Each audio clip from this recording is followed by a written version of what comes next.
Everything was already broken, but Stuart still found a way to make it worse.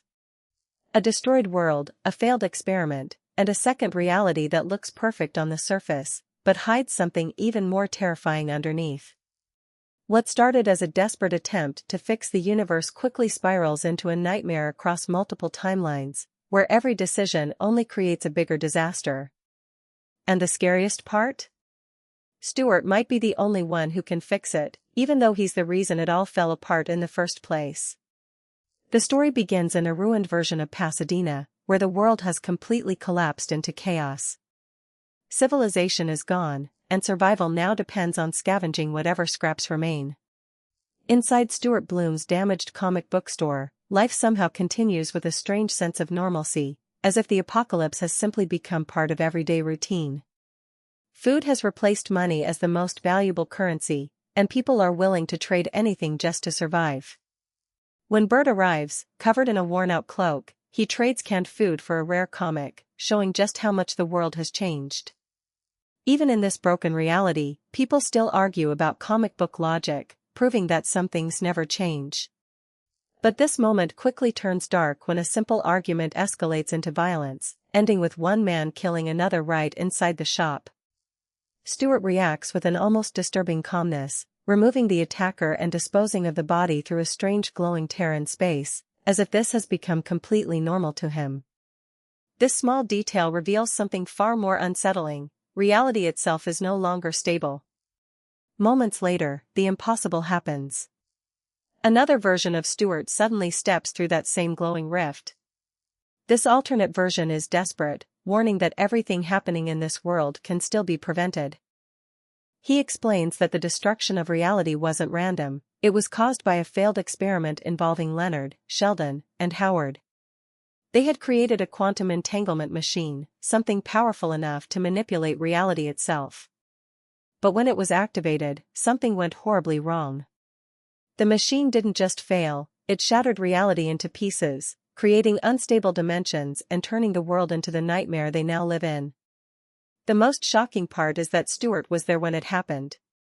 He wasn't just a victim of the apocalypse, he was part of the moment that caused it. The alternate Stuart tries to give him instructions to fix everything, telling him to go to Caltech where the machine still exists. But before he can fully explain what needs to be done, he begins glitching out of existence, as if time itself is rejecting him. His warning cuts off, leaving Stuart with incomplete information and more questions than answers. Despite his doubts, something about the encounter feels real enough to take seriously. For the first time, Stuart realizes that this broken world might not be permanent, that there could be a way to undo everything. But the path to fixing it is unclear, and the risks are massive. The next day, Stuart and Bert begin their journey toward Caltech, stepping out into the devastated remains of Pasadena. What they find along the way shows just how absurd and unpredictable this world has become. Survival has forced people to adapt in strange ways, turning even entertainment into a method of staying alive. They encounter familiar faces who have changed completely, now doing whatever it takes to earn food and survive. The world feels both familiar and completely unrecognizable at the same time, blending humor with a constant sense of danger.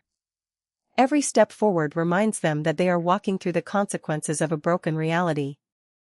During their journey, Stuart encounters Denise, someone he never expected to see again. Her survival proves that not everything from his past has been lost, but she has changed too. She's no longer the same person, she's tougher, more cautious, shaped by the harshness of this world. Their reunion is filled with shock and tension, especially when she reveals how she has been surviving. But the moment Stuart mentions his plan to go to Caltech, everything shifts. Denise immediately recognizes the danger. She warns him that Caltech is no longer just a place of science, it has become a deadly stronghold controlled by dangerous forces. To her, Stuart's mission doesn't sound like hope, it sounds like suicide. Still, despite her doubts, she decides to go with them. Not because she believes in the plan, but because something about it feels important. And maybe, deep down, she knows that this broken world can't continue forever. As they move closer to Caltech, the tension builds. The goal is clear, but the outcome is completely uncertain. Stuart is stepping into something far bigger than he understands, a mission to fix reality itself, without fully knowing how it was broken in the first place. And that lack of knowledge might be the most dangerous part of all. As they finally reach Caltech, the atmosphere shifts instantly from uneasy tension to pure danger. The campus is no longer a place of innovation and discovery, it has been transformed into a heavily guarded fortress, surrounded by armed soldiers who treat every outsider as a threat. The closer Stuart, Bert, Denise, and Gary get, the more obvious it becomes that this is not a place anyone simply walks into and walks out of alive. Stuart, clearly out of his depth, admits he has no real plan, joking that he's completely new to this kind of situation. But Gary steps forward with confidence, offering a detailed infiltration strategy that sounds like it came straight out of a military operation.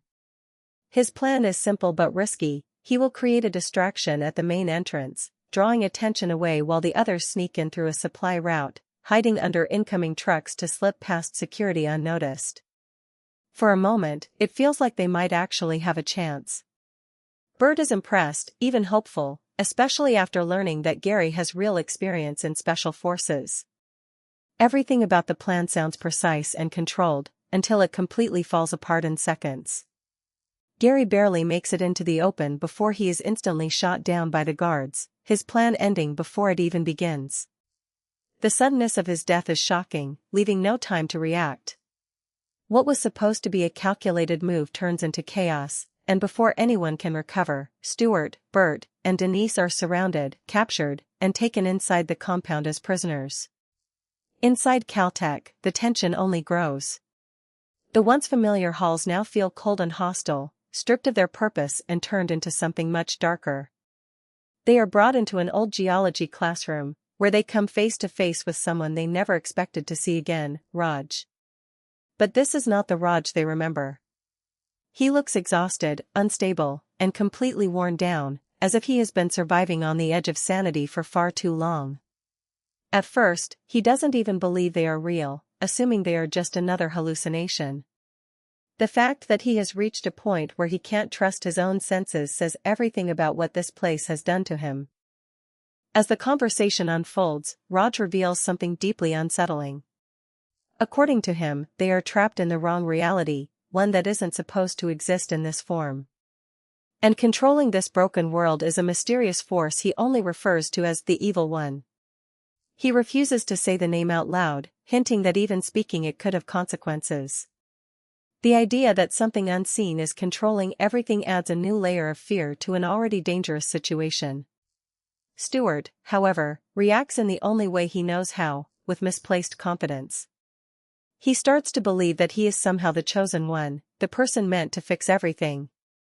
But there's a clear gap between his belief and the reality of the situation, and that gap is about to get even more dangerous. Their conversation is suddenly interrupted by the arrival of the man who now rules this territory. In a twist that feels both absurd and terrifying, the so-called leader of this entire region turns out to be Barry Kripke. But this version of him is nothing like the awkward scientist they once knew. He has reinvented himself as a ruthless tyrant, declaring himself the supreme ruler of the San Gabriel Valley. Despite his familiar speech patterns, there is nothing harmless about him anymore. He openly boasts about how he took control after the collapse, using resources and force to build his power. In this world, strength and control mean survival, and Kripke has fully embraced that reality. The situation quickly turns even darker when Kripke takes an interest in Denise. He orders her to join him, treating her as if she has no choice in the matter. When she refuses, his reaction is immediate and brutal. Without hesitation, he orders his guards to prepare her execution, showing just how far he has fallen. This is no longer about control, it's about domination. Back in the classroom, the remaining group realizes they have no time left. If they don't act now, they won't survive. That's when Bert notices something that could change everything. The geology lab still contains materials that can be used to create powerful chemical reactions. Thinking quickly, he begins experimenting, combining elements to create a makeshift explosive. It's a risky move, but it's their only chance.